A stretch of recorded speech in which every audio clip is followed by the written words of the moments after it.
Isang umagang may pang-ambush na pagbebenta ng coin ng isa sa mga maintenance po namin dito sa school, mga ka-Vertusio. Si Kuya Chris po, isa sa mga maintenance namin dito sa school, ay nagbenta po sa akin ng coin. 2 daw po ang laman po nito. Pero Kuya Chris, ano ba naman po ang ginawa ninyo sa apelyido ko? Mali po ito eh. Vertosio. Hindi po ako ito, Kuya Chris. Love ko po ang coin mo, pero mali po ang apelyido ko. Mali ang spelling ng apelyido ko. Ayan. Ang tamang spelling po ay Virtucio. Vertusio naman po sa FB. Regardless, gusto ko po ang coin nyo. So what's up mga ka-Vertusio? Welcome again sa another vlog po natin ngayong araw dahil ako po ay na-ambush ng isa sa mga maintenance po namin dito sa school kung saan po ako nagtatrabaho at nagtuturo. Ang isa sa mga maintenance po namin ay nagngangalang Kuya Chris. Kuya Chris, shout out sa iyo. At kanina nga po pagpasok ko ng school kanina, may binigay po siya sa akin na ganito lang naman ang package. Hindi naman kasi kailangan balutin ng whatsoever kasi nga kakilala lang naman natin or dito lang naman, kasama lang sa work baga. Ayan, so nakikita kasi ni Kuya Chris na nagbebenta at bumibili po ako ng coins. So meron daw siyang 2 coin, pinakita niya na po ito sa akin sa messenger na na-interest din po ako. So ito yung coin na ito at i-unbox po natin ngayong araw.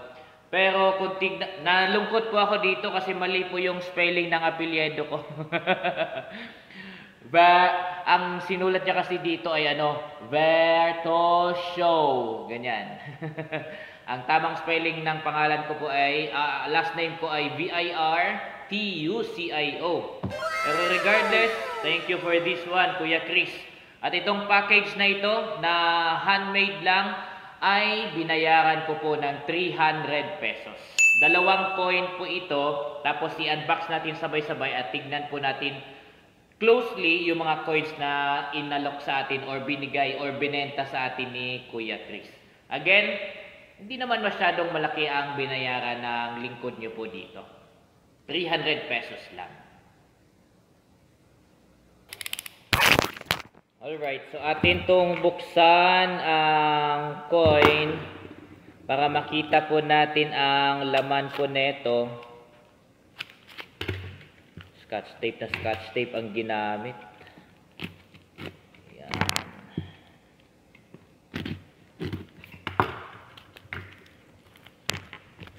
Asa na ba?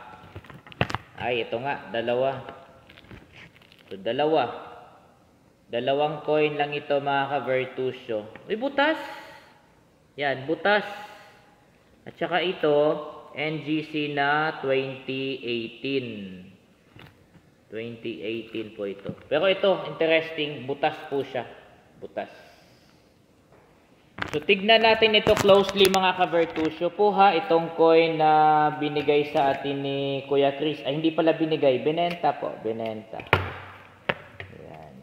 Siyempre, binayaran po natin ito. Kahit na konting halaga lang or maliit na halaga lang. Pero siya naman po ang nag-offer ng gano'n na presyo.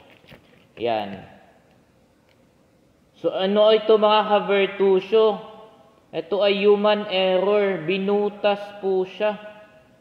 Binutas. Ayan hindi ko alam kung binutas ba ito or tinamaan ng bala. Ano po ang masasabi ninyo dito mga ka-Vertusio? Ayan kasi square talaga yung square po yung pagkabutas niya. Talagang sinadya siyang butasin. Or baka natamaan ng bala. Ayan. So, ito pala yung pinakita niya sa akin sa messenger na butas daw yung coin. So, yan. Butas po siya. Ayan. Tapos, itong isa naman, itong isa ay NGC po ito, 2018. So pag 2018, ito po yung sinasabi natin na uncirculated NGC Trial Design Uncirculated. Or ano ba ang tamang term? Uncirculated Trial Design ng NGC. Yan. So, series of 2018 po ito mga ka-Virtusio. So, itong dalawang ito ay binayaran po ng inyong lingkod ng 300 pesos. 300. 150 isa. Ayan. Pero sa tingin ko, mas may maghahanap nito. Kasi human error po ito eh. Pero ito hindi po ito pang-iinganyo na gawin po ninyo ito sa coin po kasi bawal po ito. Kaya hindi ko po alam ang dahilan kung ano talaga at kung bakit siya nagkaroon ng butas. Kung sinadya ba ito or ginawang target shooting kaya siya naging ganyan. Pero regardless po, bawal po itong gawin sa coin kasi makukulong po tayo noon. Kakasuhan tayo ng BSP. Pero regardless, binili ko po ang coin na ito at hindi na po ibebenta. Isasama ko lang po ito sa collection ng coins ko. Ayan. So, ito ay uncirculated. 5 piso. So, itong coin, mga ka-Virtusio na butas, 1 piso, ito ay series of 2,000. Sa coin pa lang mismo, regardless po dito sa human error na ito, itong 2,000 ay most hunted na po ngayon or hinahanap ng mga collector. Very rare to find na po kasi itong series ng piso na series of 2,000. Tapos, dinagdagan pa siya ng human error. Yan, kita nyo po mga ka-Virtusio. Hindi ko po talaga maisip. I don't know if may alam po ba kayo or you are open to comment anyway kung makikita nyo po ang video na ito. Kung ano kaya ang nagiging dahilan kung bakit nabutas po ito. Kasi kung tignan nyo po closely yung butas po niya, pa-square. Pa-square. Kaya masasabi mo talagang sinadya. Sinadya talaga siya. So ito ay human error. Itong coin na ito, hindi ko po ibibenta. Siguro. Kasi pwede tayong kasuhan po dito. Baka naman kasi baligtarin ako at sasabihin ako po ang gumawa po nito, pero hindi po. Ito ay binili ko lang din. At syempre, yung nagbenta sa akin, si Kuya Chris, hindi ko rin naman alam kung siya ba ang gumawa or baka nakita lang din niya. Kasi nga sinadya po talaga siyang butasin. Hindi ko alam kung ito ba ay pinukpok, gamit ang steel or anything. Or di kaya ang ginamit po dito ay baka ginawa itong target shooting at tinamaan po ito ng bala, baka shotgun, ganyan. Kaya nabutas po siya. So regardless, ito ay itatago ko lang. Lilinisin ko po ito at itatago. Tapos, isasama sa aking collection. Yan. Tapos, itong pangalawa naman na meron po ako dito, sabi ko nga po ito ay NGC new design pero uncirculated. Lahat ng 2018 po kasi na NGC 5 piso, mga uncirculated po yun. Trial and error sa design po nila. Which is naging final design na rin ng coins po natin ngayon. Yan. So 2018 po ito mga ka-Virtusio. So itong dalawa ay maging kasama po sa aking mga koleksyon. At hindi naman po ako masyadong gumastos hindi naman ako gumastos talaga ng malaki po dito dahil itong dalawa ay binili ko lang for 300. 300 po ito. So 300 lang po itong dalawa kaya hindi po mabigat sa bulsa. Dalawa lang din naman kasi.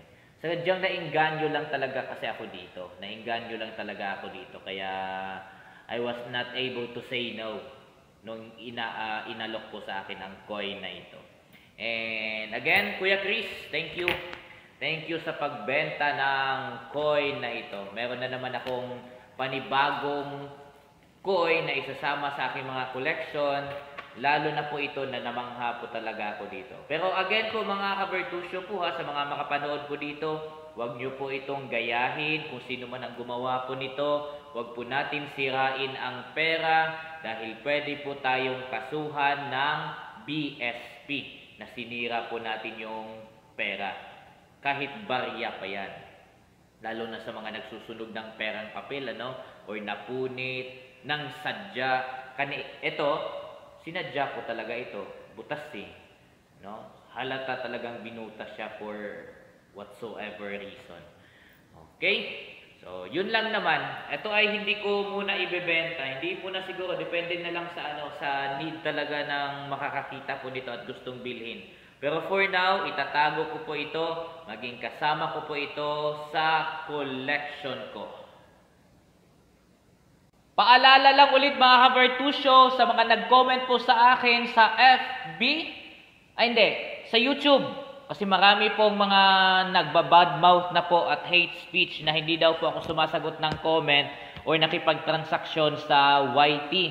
Hindi po talaga. Okay po? Kasi comment section po yun eh. Lagi ko po itong sinasabi sa dulo ng video ko. Baka hindi kasi sila nanonood kasi eh. Okay? So sasabihin ko po ulit. I-reach nyo po ako sa FB page ko, Vertusyo Coin Reviews. Doon nyo po ako hanapin. Nakakapag-send po ng message sa Messenger. Okay po? Kasi may mga nagtatanong na hindi daw ako masenda ng picture. Pero ang sagot, nakakapag-send po ng message doon. Okay?